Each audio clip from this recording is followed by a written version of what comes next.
دوستو، آج ہم نبی کریم صلی اللہ تعالی علیہ وسلم کی سیرت مبارکہ کا ایک خوبصورت واقعہ آپ کی خدمت میں پیش کرنے جا رہے ہیں۔ قافلہ ابھی شہر سے تھوڑا پیچھے تھا کہ موسلا دھار بارش شروع ہو گئی۔ اونٹوں پر لدا ہوا سامان تجارت جو کہ کھجوروں اور اناج پر مشتمل تھا وہ بھیگنے لگا۔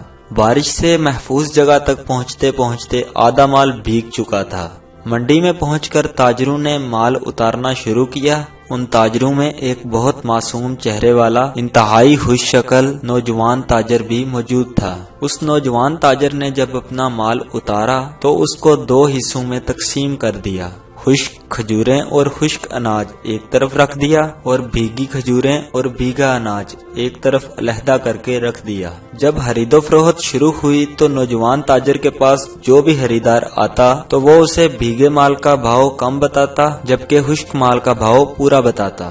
گاہک پوچھتا کہ ایک جیسے مال کا الگ الگ بھاؤ کیوں؟ تو وہ بتاتے کہ مال بھیگنے سے اس کا وزن زیادہ ہو گیا ہے، خشک ہونے کے بعد وزن کم ہو جائے گا، اور یہ بددیانتی ہے۔ لوگوں کے لیے یہ نئی بات تھی۔ تھوڑی ہی دیر میں پوری منڈی میں ان کی دیانت داری پر چرچا ہونے لگا۔ لوگ جوک در جوک معصوم صورت والے تاجر کے گرد جمع ہونے لگے۔ ان کے اخلاق کے گرویدہ ہو گئے۔ وہ معصوم اور خوش شکل نوجوان ہمارے نبی کریم صلی اللہ علیہ وآلہ وسلم تھے۔ دوستو، یہ تو تھی ہمارے پیارے نبی صلی اللہ علیہ وآلہ وسلم کی سیرت۔ اب ایک نظر اپنی طرف ڈالتے ہیں۔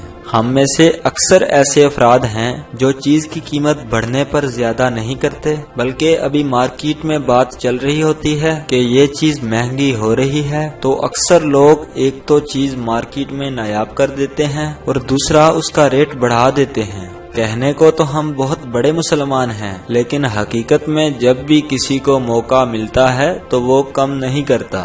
خدارا اپنے نبی پاک صلی اللہ علیہ وآلہ وسلم کی سیرت کو پڑھیں اور آپ صلی اللہ علیہ وآلہ وسلم کی زندگی پر عمل پیرا ہونے کی کوشش کریں۔ معاشرے میں کچھ مہنگائی تو ویسے ہی ہے اور کچھ مہنگائی ہماری اپنی وجوہات کی بنیاد پر ہے۔ کہنے کو تو ہم اصل عاشق رسول ہیں، کفر کے فتوے ہر کوئی ہاتھ میں لیے بیٹھا ہے، لیکن حقیقت میں ہم سب حالی ہیں۔ میری تمام دوستوں سے اپیل ہے کہ آپ صلی اللہ علیہ وآلہ وسلم کا یہ واقعہ سمجھیں اور جتنا ہو سکے اپنے مسلمان بہن بھائیوں کے ساتھ اس کو شیئر بھی کریں تاکہ ہماری زندگیوں میں اسلام حقیقی معنی اثر انداز ہو سکے اور ہم حقیقی معنی میں پکے سچے مسلمان بنیں، تاکہ کل قیامت کو ہمارے پیارے نبی حضرت محمد صلی اللہ علیہ وآلہ وسلم فخر سے یہ کہہ سکیں کہ یہ میرے امتی ہیں۔ امید کرتا ہوں کہ ہماری آج کی یہ ویڈیو آپ کو ضرور پسند آئی ہوگی اور اس کو صدقہ جاریہ کے طور پر اپنے دوست احباب کے ساتھ ضرور شیئر کریں گے۔ السلام علیکم ورحمۃ اللہ وبرکاتہ۔